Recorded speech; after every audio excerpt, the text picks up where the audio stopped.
De hecho, aprenden sus alumnos en las aulas y aprendemos todos con sus reportajes, con sus planteamientos en la mañanera. Nada más y nada menos que con la queridísima Nancy Flores. Grábenos, compañeros, para saludar con muchísimo gusto a la periodista y corresponsal de Contralínea, Nancy Flores. Nancy, bienvenida una vez más a Sin Censura. Muchas gracias, Toño. Buenas tardes a ti y a la audiencia. Muy buenas tardes. Sí, pues traen ustedes la nota hoy, traen ustedes la investigación, querida Nancy, planteamientos muy fuertes sobre el caso muy cuestionable de la presidenta de ese organismo de choque fundado por Claudio X González, Mexicanos contra la Corrupción y la Impunidad, María Amparo Casar. ¿Qué te parece que vamos por partes? Porque tú tienes mucha información sobre esto. ¿Qué te parece que vamos sobre la parte en la que efectivamente no procedía la pensión de acuerdo a sus hallazgos, debido a que la muerte del esposo de esta señora hace 20 años no fue un accidente? Así es, Toño. En el expediente que compartió el gobierno federal y que muy pocos periodistas o casi ninguno ha indagado, porque hay muchos intereses de por medio cuando tú hablas de que es un grupo de choque o un grupo de presión, es que eso es Mexicanos contra la Corrupción e Impunidad. Un grupo de presión que se asocia a otros grupos de presión. No hay que olvidar que María Amparo Casar también forma parte, por ejemplo, del IMCO, este Instituto Mexicano para la Competitividad, que vincula a todo el sector empresarial en este instituto, en esta asociación civil. Ahí están las grandes transnacionales, todas las transnacionales financiando, y es muy cercano el vínculo con Mexicanos contra la Corrupción y la Impunidad a través de Kimberly Clark. Entonces, cuando hablamos de un grupo de presión, quiere decir que tiene muchas sociedades importantes con sobre todo con quienes detentan la mayoría de la narrativa, que son las corporaciones mediáticas. Mexicanos contra la Corrupción e Impunidad se ha asociado desde hace muchos años con corporaciones mediáticas a través de esta ala de que supuestamente hacen periodismo. Por supuesto que el periodismo solo se hace con ética y no para beneficio de un grupo oligárquico o los intereses específicos de empresas, como en este caso sería la propia Kimberly Clark y otros corporativos, o incluso a favor de un gobierno extranjero, ¿no? Como el caso de Estados Unidos, que es uno de los principales financiadores de Mexicanos contra la Corrupción e Impunidad. Por otra vía, tenemos el tema de cómo Mexicanos contra la Corrupción e Impunidad se apoderó prácticamente del taller de periodismo de investigación en el CIDE. 7 generaciones de periodistas de investigación, no sé si los podemos llamar de esa manera a todos, a todas, pasaron por esta Academia de Mexicanos contra la Corrupción e Impunidad, que lo único que enseña es que al gobierno federal hay que investigarlo y hay que ir de frente. Y es verdad, el periodismo de investigación, digamos que en su foco de atención, en su objetivo investigativo, pues está el gobierno federal, pero también están las otras instituciones, ¿no? Por ejemplo, el poder ejecutivo, el poder legislativo, el poder judicial, los 3 niveles de gobierno, federal, estatal, municipal, pero también los poderes fácticos. Muy importante que el periodismo de investigación revise los poderes fácticos. ¿Por qué les interesaba desde la academia no vigilar a los poderes fácticos? Porque ellos son poder fáctico. Kimberly Clark, Mexicanos contra la Corrupción e Impunidad, todas estas asociaciones, incluso las propias corporaciones mediáticas, son poderes fácticos. Entonces entendemos que casi nadie ha querido entrarle a este tema, sino más bien han firmado estos desplegados para que no se transparente la información. Entonces vamos a partir del punto de vista de que esto es dinero público transferido a cuentas de particulares y el pueblo tiene derecho a saber a dónde va su dinero. El dinero público es dinero del pueblo y el derecho humano a la información nos garantiza eso. Entonces, por eso es importante entender que este documento es valioso para el interés social, para el interés público y es de interés periodístico. Ahora, de lo que señalas, Toño, pues justamente esta pensión solo sería dada a trabajadores que fallecen dentro de las instalaciones de Petróleos Mexicanos o fuera de ellas en accidentes vinculados con lo laboral. Eso está en las normas, en las reglas del propio Petróleos Mexicanos como empresa productiva del Estado mexicano. Esto aconteció en 2004 cuando Pemex todavía era considerada una entidad paraestatal. Es importante conocer los tiempos porque el esposo de María Amparo Casar se suicida el 7 de octubre de 2004. Él había entrado el 1 de junio de 2004 a laborar en Petróleos Mexicanos. Apenas llevaba 4 meses en ese cargo como coordinador de asesores del director de administración de Pemex. El director de administración en ese momento era el hermano del vocero de Vicente Fox. Entonces, hay que entender el contexto en el que ocurre, es entre junio y octubre de 2004 cuando inicia esta historia de presunta corrupción. Estamos hablando del gobierno de Vicente Fox, al frente de la empresa paraestatal Pemex estaba Raúl Muñoz Leos, quien fue cesado en 2004, en noviembre de 2004, después de que aconteció todo esto que transfirió más de 31 millones de pesos a María Amparo Casar y a sus 2 hijos.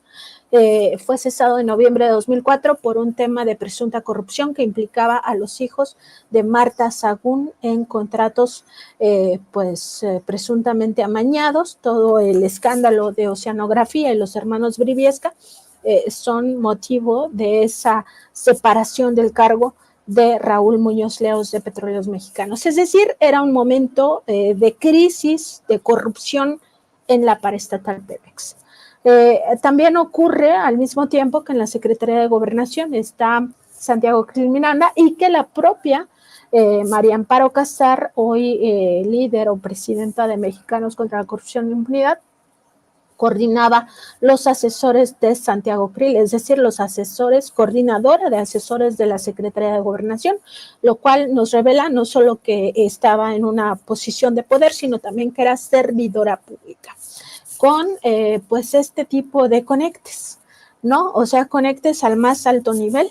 Estamos hablando que el esposo entra el 1 de junio a trabajar de 2004, a trabajar en Petróleos Mexicanos por un asunto de amiguismo. Eso queda plasmado en ese mismo documento, en ese mismo expediente de Pemex, porque en la declaración de Octavio Valenzuela, Aguilar Valenzuela, hermano de Rubén Aguilar Valenzuela, el entonces vocero del presidente Fox. Octavio era el director de administración, declara el día del suicidio que, entre otras cosas, que él conoce al esposo de María Amparo Casar porque sus hijas de ambas parejas, digamos, las hijas, la hija de María Amparo Casar y su esposo y la hija de Octavio Aguilar Valenzuela eran amigas.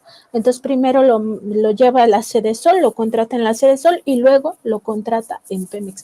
Eso en términos de los delitos de corrupción se conoce como amiguismo, un primer punto que tenemos que tener en cuenta. Eso ocurre en junio de 2004. En ese mismo mes de junio le entregan 2 préstamos de forma inmediata al esposo de María Amparo Casar, uno por más de 450,000 pesos y el otro por más de 260,000 pesos. ¿En qué empresa? Cualquier empresa, incluidas las públicas, dan este tipo de préstamos fast track. Es que todo es fast track en ellos. Solamente trabajó 4 meses y por esos 4 meses María Amparo Casar y sus hijos obtuvieron pensiones por más de 31 millones de pesos, el cobro de un seguro de vida que tampoco procedía porque fue un suicidio y todo eso está en el expediente ya muy documentado, en el, digamos, en el dictamen final pericial que se abrió por el tema del homicidio que se estaba investigando en un momento, pues se determinó que no fue tal y que se quitó la vida de forma intencional aquel 7 de octubre. Y obtienen esta millonada, en total más de 48 millones de pesos podría ascender este presunto fraude continuado, así lo denuncia Petróleos Mexicanos a las autoridades, y decir que en esas pensiones fueron o formaron parte de estas pensiones las becas en el ITAM de ambos hijos de María Amparo Casar, esta pues universidad carísima.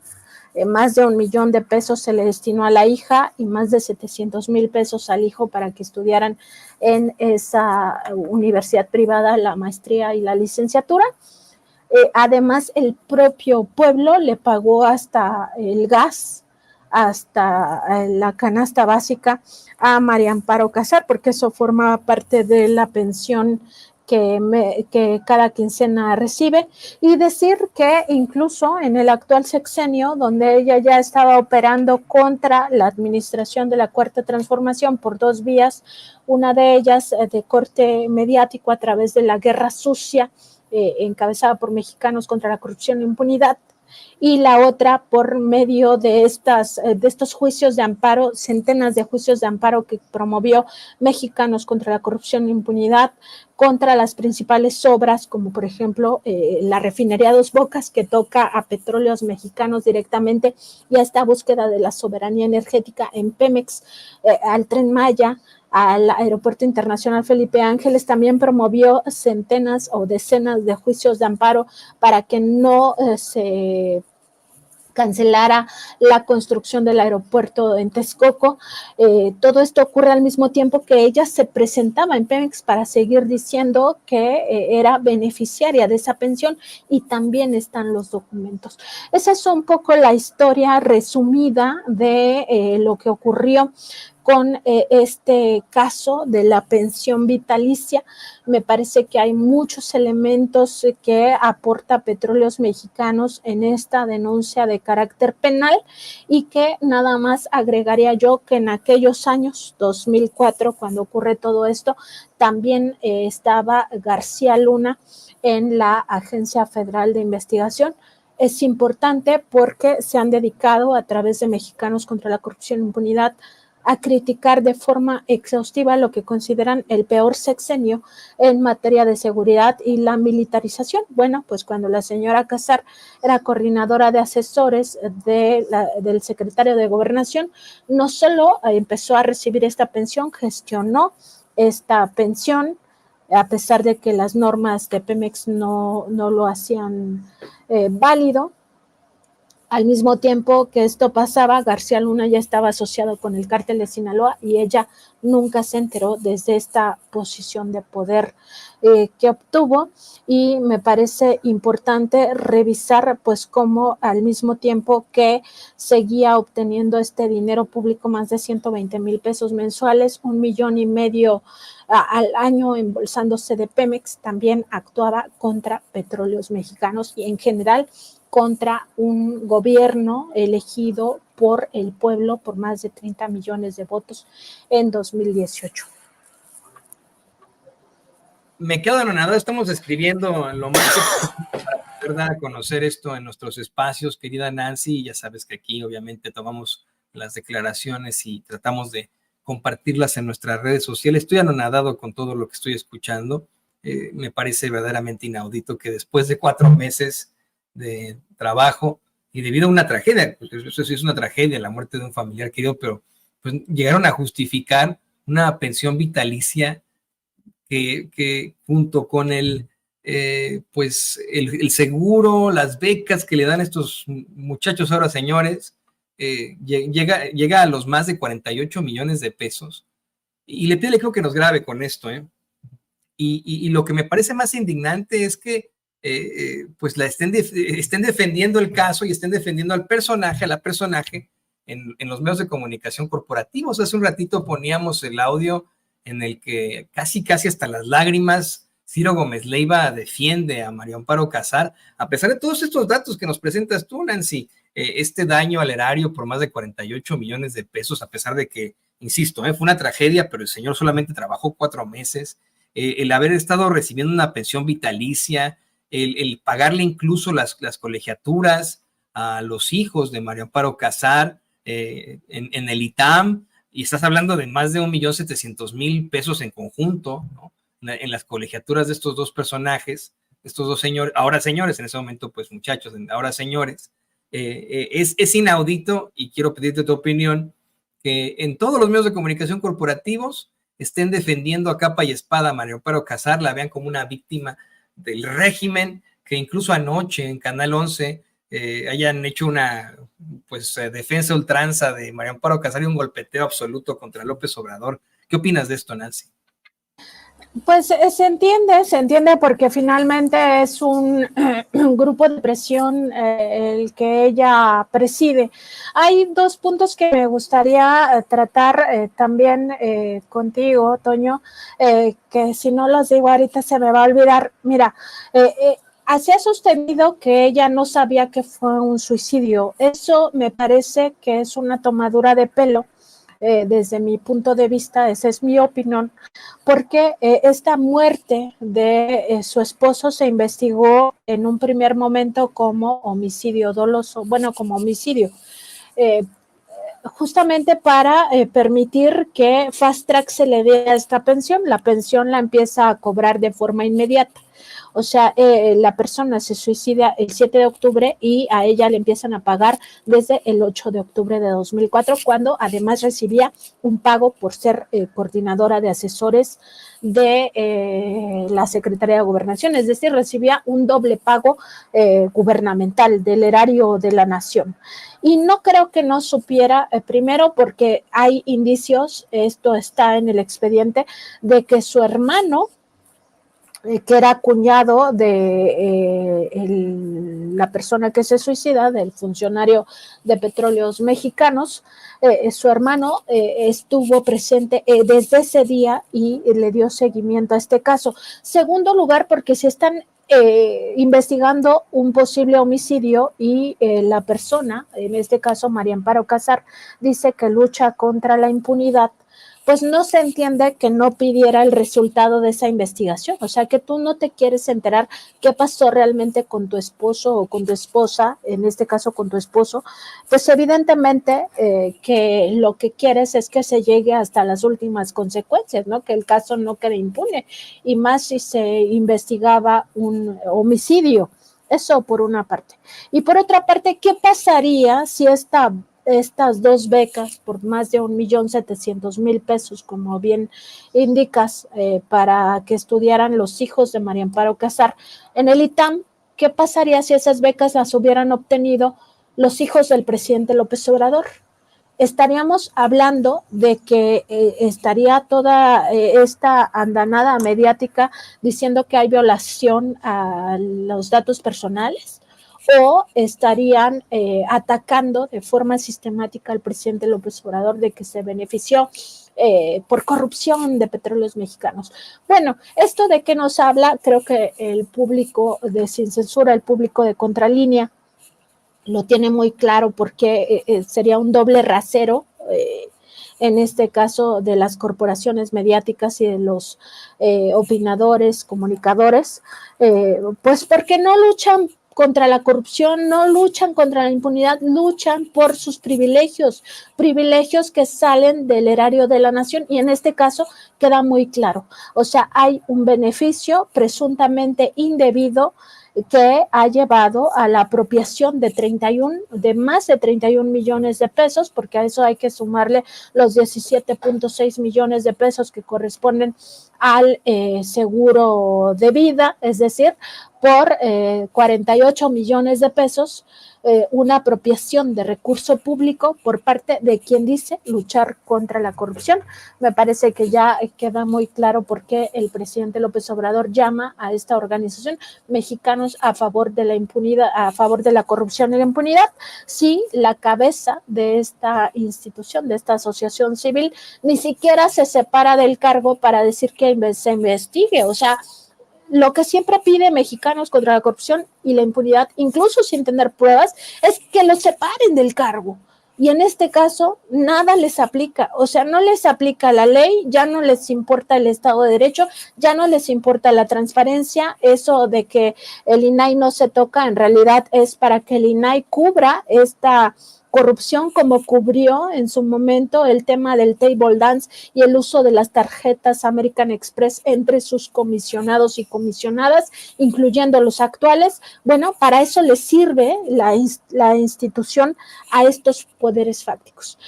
Por otra parte, decir que nos debe de quedar claro como pueblo de México que todas las instituciones del Estado mexicano deberían de ser para defender al pueblo, para defender a las mayorías en situación de vulnerabilidad y no para defender intereses corruptos de una oligarquía rapaz que se ha beneficiado por todas las vías. Y nada más cierro, Toño, si me lo permites, diciendo que Mexicanos contra la Corrupción e Impunidad siempre ha estado a favor de que se privatice el petróleo, de que se privatice la energía eléctrica, de que se privatice todo el sector energético, y al mismo tiempo hay evidencia, porque la propia María Amparo Casar lo dijo en una conferencia, lo pasamos hoy en el programa de Contralínea ese corte, que además recibe la pensión para adulto mayor del bienestar del presidente López Obrador, la pensión universal de todos los adultos mayores. Entonces también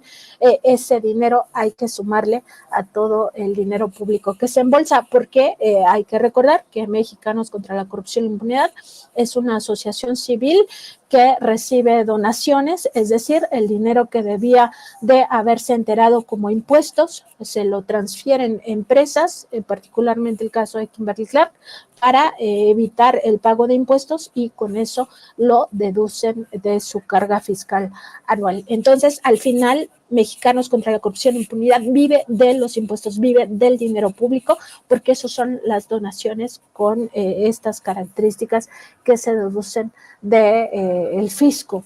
Entonces, siempre ha vivido del erario de la nación, y ahora nos queda mucho más claro la apropiación de dinero y de cómo unos hijos, sí, para esta gente, para esta oligarquía, sí son fiscalizables hasta me parece a mí, el extremo, ¿no?, del acoso, y otros hijos no, a pesar de que en un caso nunca se les demuestra que están involucrados en irregularidades o que hay una transferencia de dinero público a sus cuentas, y en otros casos sí se les demuestra que gastaron 1,700,000 pesos, un poco más de 1,700,000 pesos en becas en el ITAM, extraído ese 1,700,000 pesos del erario de Petróleos Mexicanos, que forma parte del erario nacional. Es que de verdad me siento igual de indignado que tú al escuchar todo esto. El público no ha perdido detalle de todo lo que nos planteas, y pues no me queda más que agradecerte que puedan ustedes como verdaderos periodistas en Contralínea estar exhibiendo esto, que no va usted a escuchar, no va usted a ver en los medios convencionales, sino todo lo contrario.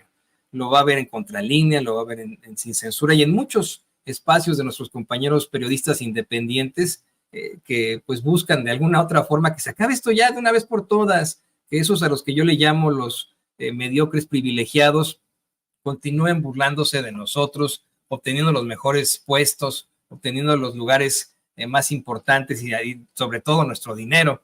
Querida Nancy, por favor te pido también que nos compartas tus redes sociales, cómo la gente puede acceder a Contralínea para leer estas investigaciones, y pues aquí estamos, con mucho gusto siempre. Por supuesto, estamos en www.contralinea.com.mx, en nuestro canal de YouTube y también en Facebook como Contralínea. En nuestro programa es de lunes a viernes a las 10 de la mañana, y nuestra mesa de contradebate el lunes, miércoles y viernes a la 1 de la tarde por estas dos vías, tanto en nuestro canal de YouTube como la propia página de Facebook.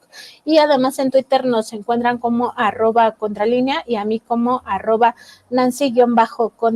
Muchísimas gracias, Toño, por permitirme pues este contacto con el público de Sin Censura. Les mando un abrazo a todos, a Vicente por supuesto un saludo y un abrazo, y también a ti, a todo el equipo. El agradecimiento es completamente nuestro, querida Nancy. Tiene usted a la periodista, la corresponsal de Contralínea, Nancy Flores, exhibiendo de pe a pa los pormenores de este caso de corrupción inaudito. Muchas gracias, Nancy.